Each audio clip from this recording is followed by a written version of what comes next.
कि व्यास जी महाराज ने श्रीमद् भागवत की रचना कैसे की। उनके पुत्र सुखदेव जी, वो तो परम ज्ञानी हैं, वो तो आत्मा में रमन करने वाले महात्मा हैं। फिर उन्होंने भागवत को कैसे पढ़ा और राजा परीक्षित को कैसे सुनाया, क्योंकि वो तो मौनी सुखदेव जी हैं।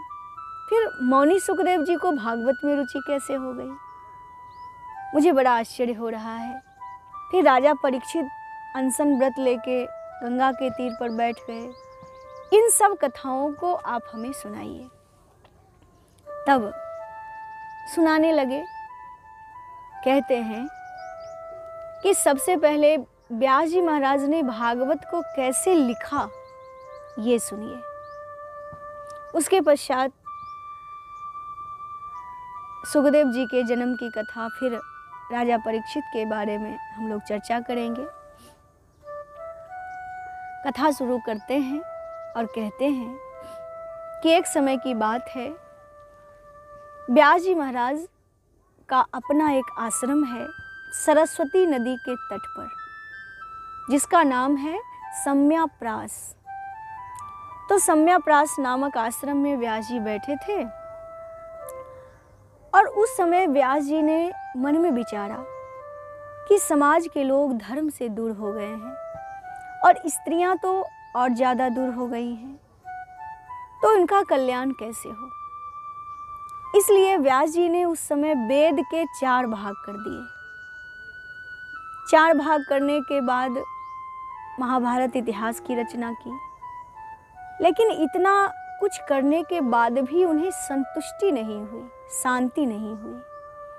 क्योंकि आप देखते होंगे समाज में नियम है कि जब आप कोई महत्वपूर्ण काम करते हैं, जैसे अच्छा काम करते हैं, तो उसको करने के बाद आपके मन में एक शांति मिलती है, एक सुख, एक राहत, सुकून मिलता है कि मैंने इतना अच्छा काम किया।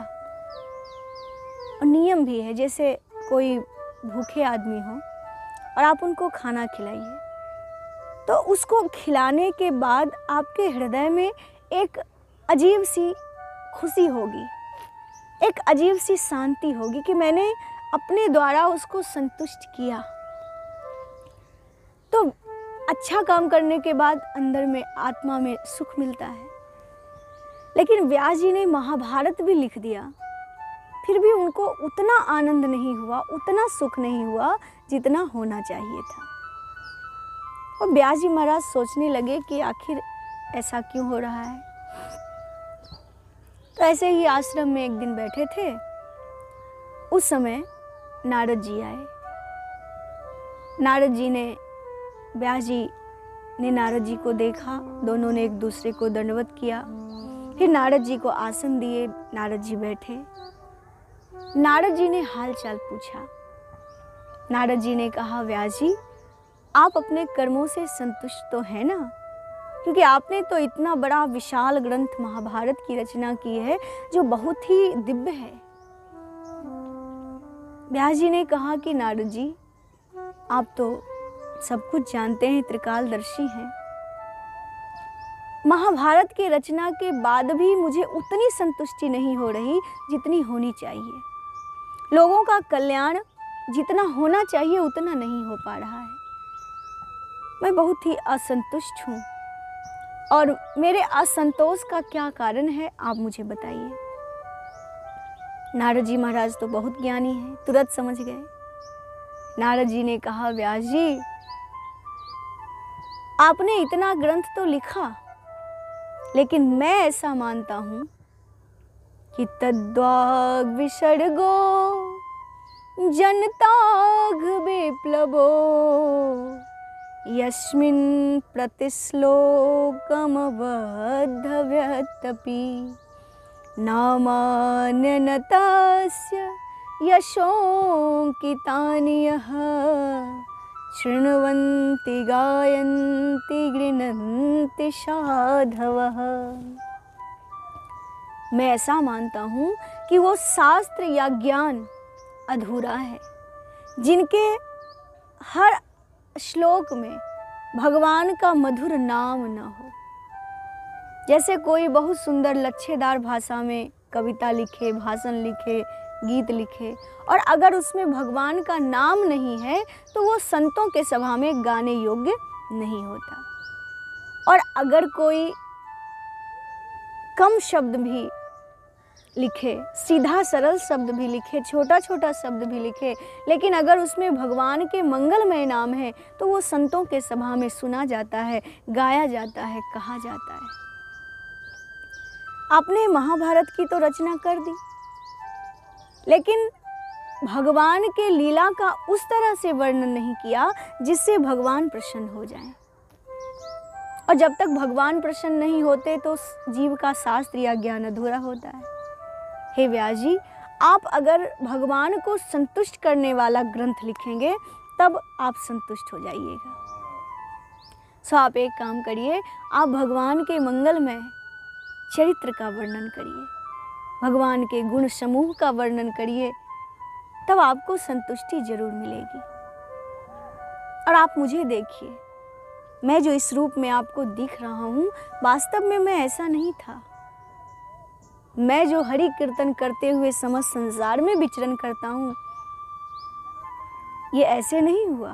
कैसे हुआ सो सुनिए। नारद जी महाराज अपने पूर्व जन्म का चरित्र बताने लगे कि मैं पूर्व जन्म में कैसा था और क्या करता था। महाराज कहते हैं कि पूर्व जन्म में मैं वेदवादी ब्राह्मण के दासी का एक लड़का था। मेरी माँ दासी थी और ब्राह्मण के घर में काम करती थी। मैं छोटा सा बालक था और मैं भी अपनी माँ के साथ उन्हीं ब्राह्मण के घर में रहता था। संजोग से ब्राह्मण के घर में जब माँ काम करती तो मैं भी करता। और एक बार ब्राह्मण देवता के घर में एक चातुर्मास करने वाले कुछ संत पधारे। चातुर्मास आप लोग समझते होंगे, बरसात के 4 महीने में संत महात्मा चातुर्मास करते हैं।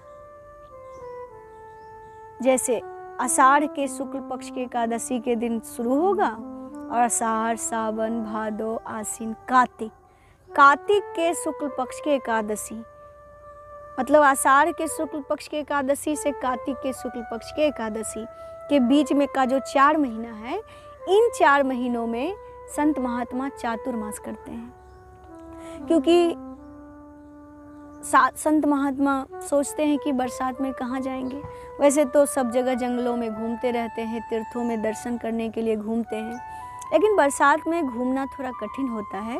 इसलिए एक जगह रुक के 4 महीना तक अपना नियम ले लेते हैं कि अब 4 महीनों में हमको क्या क्या करना है दिन भर, तो उसको कहा जाता है चातुर्मास। नारद जी कहते हैं कि मैं जिन ब्राह्मण के घर में मेरी माँ दासी थी और मैं जहाँ था वहाँ चातुर्मास करने के लिए संत आए। संत जी भजन पूजा करते थे, कथा करते थे। मैं छोटा सा बालक था, उनकी सेवा में लगा रहता था। कभी तुलसी दल ला देता था, कभी फूल ला देता था, तो मैं सेवा कर रहा था। संजोग से सेवा करते करते एक दिन महात्माओं ने कहा कि हमारे बर्तनों में जो लगा हुआ जूठन है, भोजन बचा है, सो तुम खा लो।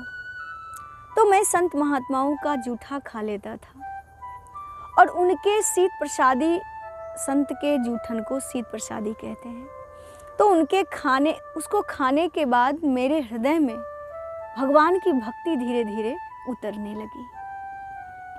उस समय नारद जी ने कहा, उचिष्टिले पानुमोदितो दुजय सकृत संभुंजे तदपास्त किल्बिषः एवं प्रवृत्तस्य विशुद्ध चेतसः तदधर्म एवात्मरुचिः प्रजायते। जब मैंने उचिष्ट खाया, महात्माओं का जूठन खाया, तो मेरे हृदय में भगवान की भक्ति आने लगी और महात्मा जो ज्ञान का उपदेश करते थे वो मैं सुनते रहता था। एक दिन महात्माओं ने मुझे उपदेश दिया कि तुम भगवान का भजन करो। मैं धीरे धीरे भजन करने लगा। 4 महीने तक सत्संग हुआ। 4 महीने के बाद सब महात्मा चले गए। व्यास जी ने कहा, तो आपने क्या किया? कहा, महात्मा जब जाने लगे तो उन्होंने मुझे उपदेश दिया कि बेटा तुम भगवान का भजन करो। भागवत रहस्य जो श्री डोंगरे जी महाराज ने कहा है, उनके कथा का लिपिबद्ध किया गया है। उसमें डोंगरे जी महाराज कहते हैं कि नारद जी महाराज को महात्माओं ने कहा कि तुम भजन करो, तुम्हें एक दिन भगवान का दर्शन हो जाएगा। तो नारद जी भजन करने लगे। लेकिन नारद जी ने कहा कि मैं कितना भजन करूंगा तो मुझे भगवान मिलेंगे। महात्माओं ने कहा कि जब तुम 13 करोड़ राम राम जप लोगे तब तुम्हें भगवान मिल जाएंगे। नारद जी ने कहा कि उस समय मैं बालक था और मुझे 13 करोड़ गिनना नहीं आता था। तो मैंने कहा कि मुझे पता कैसे चलेगा कि मेरा 13 करोड़ हो गया। तो महात्माओं ने कहा कि जिस दिन तुम्हें भगवान का दर्शन हो जाए उस दिन समझ लेना कि तुम्हारा 13 करोड़ जाप हो गया। तो नारद जी महाराज खुश हुए। नारद जी महाराज ने कहा कि व्यास जी, मैं भजन में लग गया, लेकिन मेरी माँ जो कि एक दासी है और पराधीन होने के कारण मेरे लिए कुछ कर नहीं पाती थी। चाहती तो बहुत थी कि मैं इसके लिए कुछ करूं, लेकिन कुछ नहीं कर पाती थी। उसे अच्छा नहीं लगा। वो सोचती कि बेटा अगर पढ़ता लिखता विद्वान बनता तो कुछ काम देता, और ये तो भजन में लगा रहता है। लेकिन भगवान की ऐसी माया, जब सब चातुर्मास करने वाले संत चले गए तो एक दिन मेरी माँ गाय दूहने के लिए बाहर निकली। संजोग से जंगल में रास्ते में सांप ने उसे काट लिया। मेरी माँ की मृत्यु हो गई। मैंने सोचा कि भगवान की यही इच्छा है तो इसीलिए ऐसा हो गया। अब मैं उस ब्राह्मण के घर से चल पड़ा। नारद जी कहते हैं, मुझे रास्ते में बहुत सारी चीज़ें मिली। मुझे बहुत बड़े बड़े जंगल मिले, बहुत बड़े बड़े शहर मिले, पहाड़ पर्वत मिले, गांव मिले, छोटे छोटे गांव भी मिले, बड़े बड़े गांव भी मिले, लेकिन मैं कहीं भी नहीं रुका। मैं छोटा सा बालक था, चलता गया चलता गया चलता गया, और चलते चलते एक जंगल में जाकर एक वृक्ष के नीचे मैं बैठ गया। फिर महात्माओं ने जो भजन का उपदेश दिया था मैं भजन करने लगा, और जो ध्यान करने का उपदेश दिया था सो मैं ध्यान के द्वारा भगवान को देखने की चेष्टा करने लगा। चेष्टा करने के बाद एक बार मेरे ध्यान में विष्णु भगवान का स्वरूप प्रकट हो गया, लेकिन मैं उन्हें भरपेट देख पाता तभी वो स्वरूप खत्म हो गया। मैं व्याकुल हो गया और इधर उधर देखने लगा। मैंने कहा कि ये क्या हो रहा है, मुझे भगवान पुनः क्यों नहीं दिखे। अब नारद जी कहते हैं कि मैं व्याकुल होकर जब इधर उधर देखने लगा, उसी समय आकाशवाणी हुई।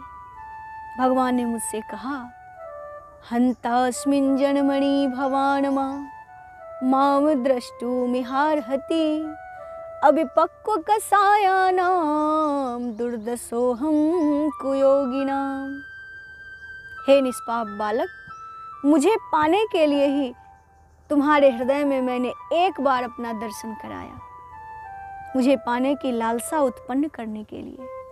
हे बालक, इस जन्म में तुम्हें मेरा दर्शन नहीं हो सकता, क्योंकि अधकचरे योगियों को मेरा दर्शन नहीं होता। जिसकी वासना पूर्णतया समाप्त नहीं हो गई, ऐसे जीव को मेरा दर्शन नहीं होता। मैंने आकाशवाणी के शब्द सुने और मैं भगवान का स्मरण करते हुए कालक्षेप करने लगा। धीरे धीरे समय बीता और एक दिन मेरा शरीर छूट गया। जब मैं मर करके भगवत धाम गया, उस समय महाप्रलय का समय आ गया था और ब्रह्मा जी महाराज सारी सृष्टि को समेट करके भगवान के शरीर में विलीन हो रहे थे। उसी समय मेरे प्राण भी ब्रह्मा के शरीर में चले गए, और जब सृष्टि का प्रारंभ हुआ तो ब्रह्मा जी के पुत्र के रूप में मैं प्रकट हो गया। तब से मैं इसी वीणा से संसार में विचरण करता हूँ और हरि शरणम गीत गाता हूँ, लोगों को भक्ति का उपदेश करता हूँ और स्वयं भक्ति करता हूँ। सो मैं ये जो नारद के रूप में प्रकट हुआ हूँ, ये प्रभु की कृपा का फल है। इसलिए हे व्यास जी, आप भी भगवान को प्रसन्न करने के लिए ग्रंथ लिखिए, और आप जो ग्रंथ लिखेंगे उसमें भगवान की लीला होगी, और तब भगवान उससे संतुष्ट हो जाएंगे और आप प्रसन्न हो जाएंगे। नारद जी के उपदेश को सुनकर व्यास जी महाराज बहुत प्रसन्न हुए, और व्यास जी महाराज ने कहा कि नारद जी, आपने बहुत सुंदर उपदेश दिया।